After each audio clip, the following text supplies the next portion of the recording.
Hello, Katniss. I'm Cinna, your stylist, he says in a quiet voice somewhat lacking in the capital's affectations. Hello, I venture cautiously.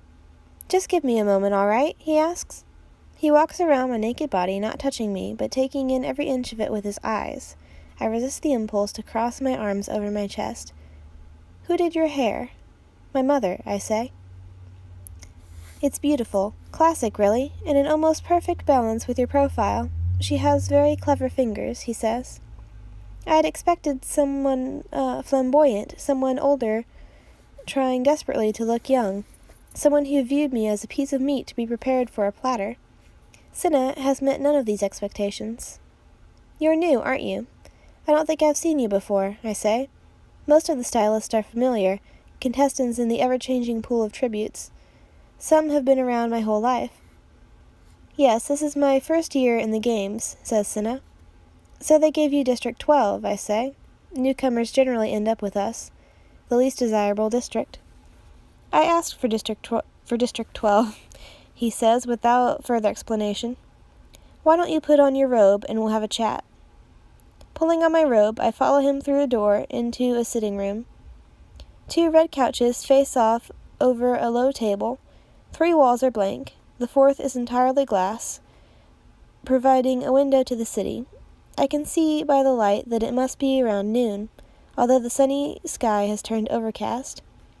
Cinna invites me to sit on one of the couches and takes his place across from me. He presses a button on the side of the table.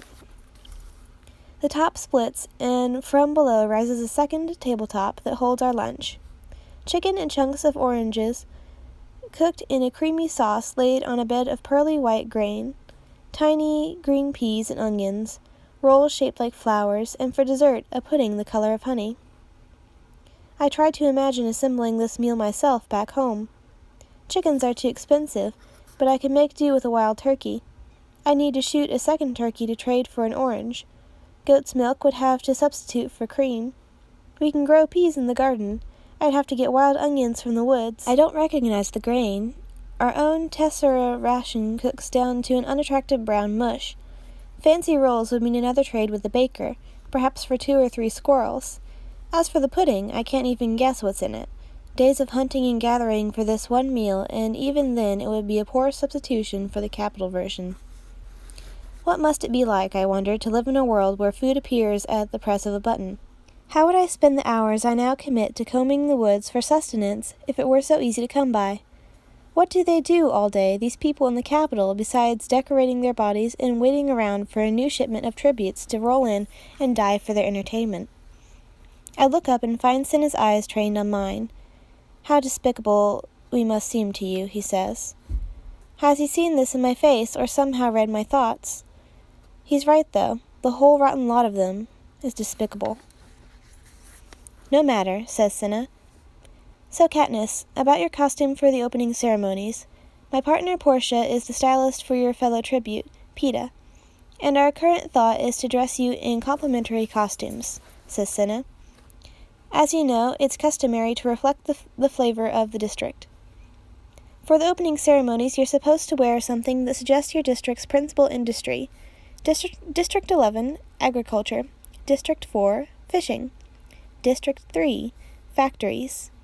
This means that coming from District 12, Peeta and I will be in some kind of coal miner's get-up. Since the baggy miners' jumpsuits are not particularly becoming, our tributes usually end up in skimpy outfits and hats with headlamps. One year, our tributes were stark naked and covered in black powder to represent coal dust. It's always dreadful and does nothing to win favor with the crowd. I prepare myself for the worst. So I'll be in a coal miner outfit, I ask, hoping it won't be indecent.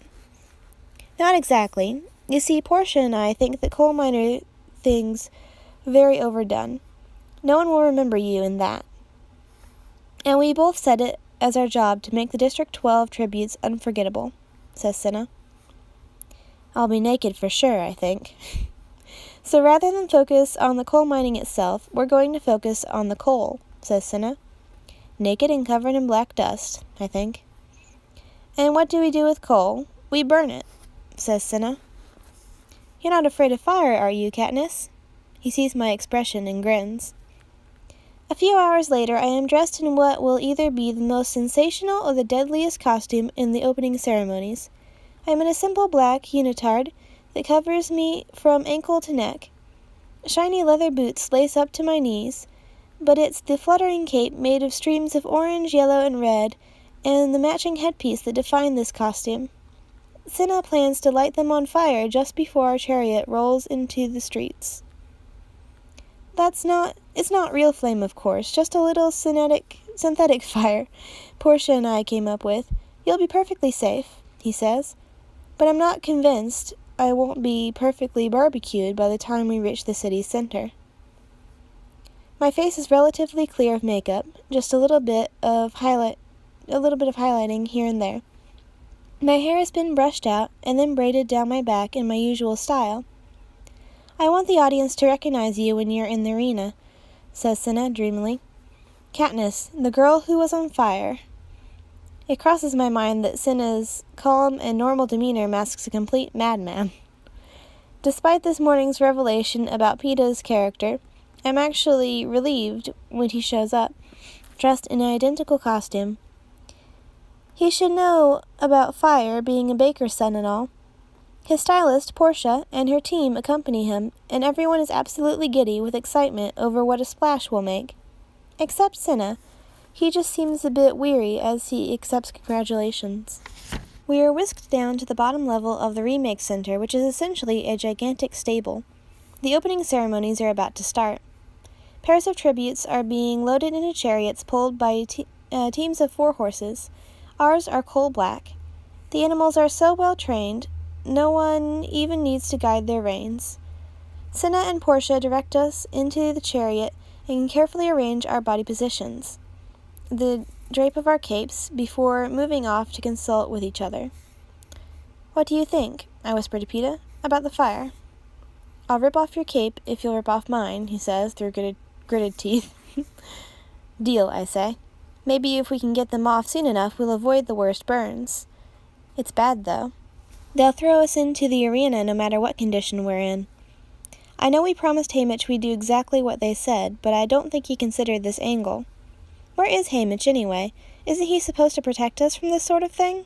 Says Peeta. With all that alcohol in him, it's probably not advisable to have him around an open flame, I say. And suddenly we're both laughing.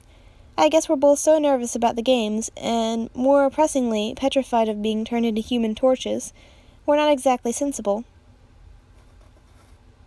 The opening music begins. It's easy to hear, blasted through the Capitol. Massive doors slide open, revealing the crowd-lined streets. The ride lasts about 20 minutes and ends up at the city circle, where they will welcome us, play the anthem, and escort us into the training center, which will be our home/prison until the games begin. The tributes from District 1 ride out in a chariot pulled by snow-white horses. They look so beautiful, spray-painted silver, in tasteful tunics glittering with jewels. District 1 makes luxury items for the capital. You can hear the roar of the crowd. They are always favorites. District 2 gets into position to follow them. In no time at all, we are approaching the door, and I can see that between the overcast sky and evening hours, the light is turning gray.